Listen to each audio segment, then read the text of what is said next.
Olá você aí, seja bem-vindo ao meu canal. Neste vídeo aqui você verá o deputado Leonel Hard humilhando, esculachando, detonando, criticando firmemente a tentativa de golpe bolsonarista que aconteceu lá em janeiro de 2023. Nesse vídeo aqui você verá que o Bolsonaro é um hipócrita, é um covarde, é um mentiroso. E todo o bolsonarismo junto com o Bolsonaro é igual. O Leonel Hard, o deputado aqui, vai deixar claro com argumentos, com incisividade, que o bolsonarismo não merece uma segunda chance, sem anistia. E ele vai mostrar também que é perigoso que os bolsonaristas continuem soltos por aí. Se você gosta desse tipo de vídeo, deixa um like, um comentário, compartilha esse vídeo, se inscreve no canal, seja membro do canal. Tudo isso ajuda muito. Para os bolsonaristas golpistas aqui de plantão, faz o L e continua chorando. Vamos lá. Nós hoje temos um grupo, toda essa questão da tentativa de golpe, o que é gravíssimo, né? Tu ter na política pessoas que estão dispostas a praticar um golpe de Estado, matar pessoas, etc. Então, quer dizer, nessa polarização isso é muito negativo, porque a democracia ela fica numa linha tênue. Por exemplo, vamos supor que em 2026 esse grupo ganha a eleição. É dramático, né? Porque é como se fosse uma questão represada. Por exemplo, se eles ampliam Senado, Câmara dos Deputados, vencem o Executivo Federal, só tem o STF como retaguarda e que vai ser triturado.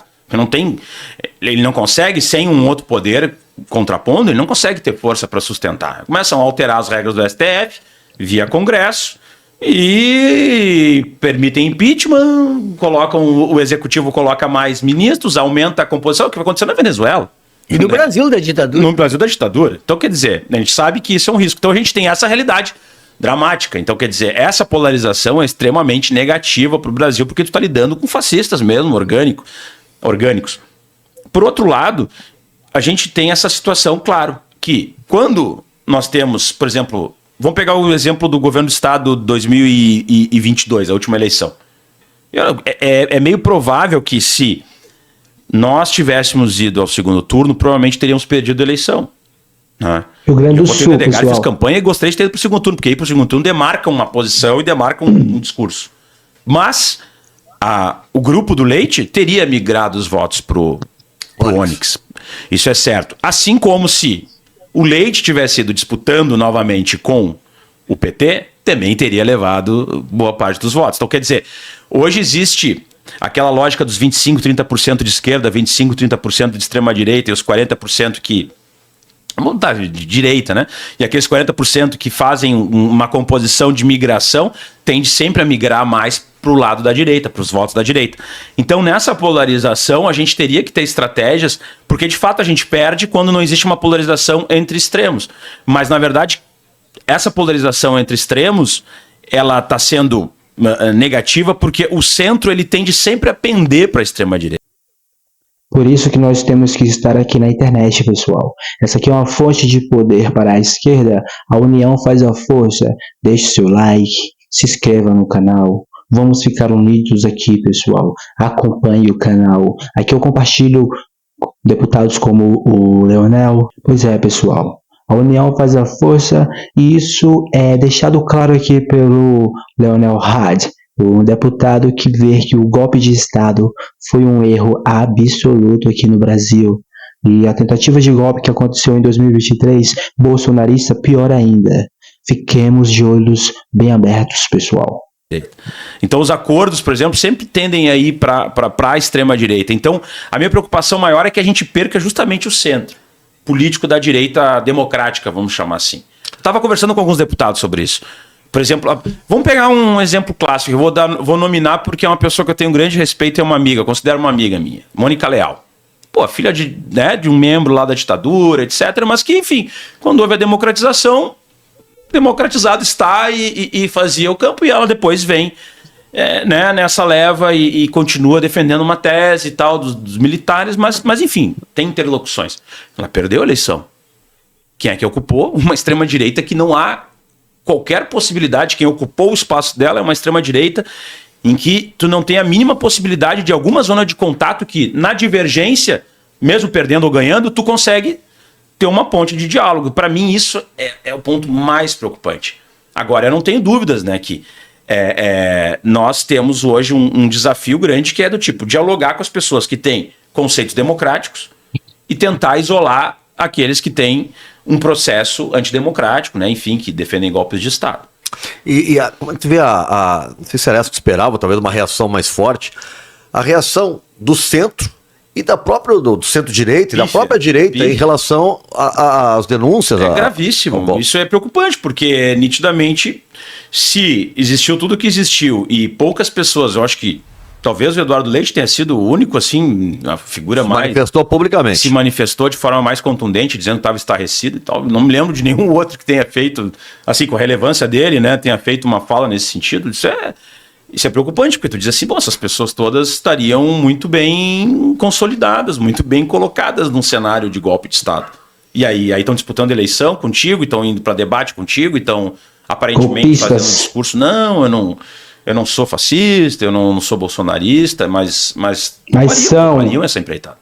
As revelações sobre a tentativa de golpe, tudo que tem saído agora na imprensa em função das investigações da Polícia Federal, elas chegaram a surpreender mesmo quem está dentro da política, ou já se circulava um pouco o que teria acontecido? Eu acredito que a parte que realmente saiu fora do roteiro é a parte do assassinato, do sequestro e assassinato. É incrível. Essa aí, porque o resto mais ou menos, né, se tu vê lá o dia 12 de dezembro, com a tentativa de invasão da Polícia Federal, o dia 15 a gente não sabia, né, dia 12 de dezembro, aquela quebra-quebra lá no dia da diplomação, dia 24 de dezembro, o dia que tentaram explodir o caminhão, né, de combustível na frente do aeroporto. O dia 8 de janeiro, invasão da Praça dos Três Poderes com 3 grupos totalmente coordenados, e tudo aquilo que a gente...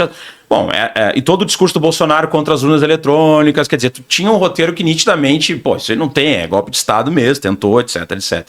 Mas esses dados trazidos sobre sequestro de Alexandre de Moraes, do Alckmin e do Lula, para mim, esse sim foi o ponto muito fora da curva, muito fora da curva, muito grave, e é por isso que os golpistas estão pagando pelo que estão pagando, pessoal, hoje em dia. Os bolsonaristas criaram uma narrativa que nada disso aconteceu, Leonel Hadi, que isso fique claro, mas aqui nós estamos deixando claro também que a tentativa de golpe de 2023 foi um dos maiores escândalos que aconteceu, e se tem pessoas pagando pelo que aconteceu, que bom, e se tem pessoas próximas a pagar pelo que aconteceu com o Bolsonaro, que ótimo, que toda a justiça continue sendo feita. Muito obrigado pela voz, Leonel Hadi.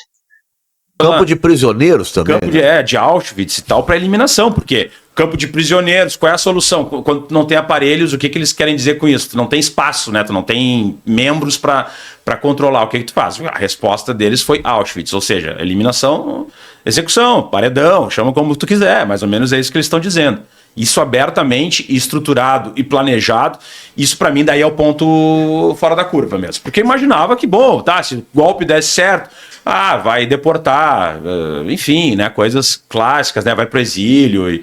Não, eles tinham um projeto de eliminação física. Chama atenção, né, o fato de o Eduardo Leite, sim, de figuras públicas, senadores de centro-direita, outros governadores, não falaram. Não, a direita está quietinha. Não, e o Tarcísio, inclusive, passou pano. Quer dizer, que eles dizem que é uma direita... Como sempre. Garfo e faca...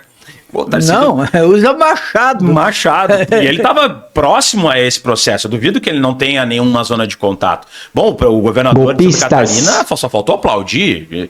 Bom, aquele Jorginho Melo... É bizarro, mas é brutal, porque daí tu diz assim, olha, tá, e se fosse a esquerda agora fazendo algo assim, como é que... Não, se fosse a esquerda seria algo assim, eles não iam parar um minuto de falar. Não, nunca. Mas é que eu falo, parece que eles aceitam, a extrema-direita aceita, e a direita dita democrática, inclusive, aceita que normas sejam quebradas desde que favoreça elas. Mas não aceitaria contra eles próprios uma política nesse sentido. Mesmo não aceitaria o Leonel Hadi, sabe por quê? A direita é suja, é fraca, precisa continuar atacando, precisa continuar sendo suja, precisa continuar tentando golpes, continuar trazendo caos, já que através da democracia, que é o poder do povo, eles jamais ganharão de novo. A população brasileira abriu os olhos para as mentiras bolsonaristas. Se eles acham que o Bolsonaro teria alguma chance, eles estão bem enganados. Mas sabe o que é melhor? É que o Bolsonaro está inelegível. E sabe o que isso significa?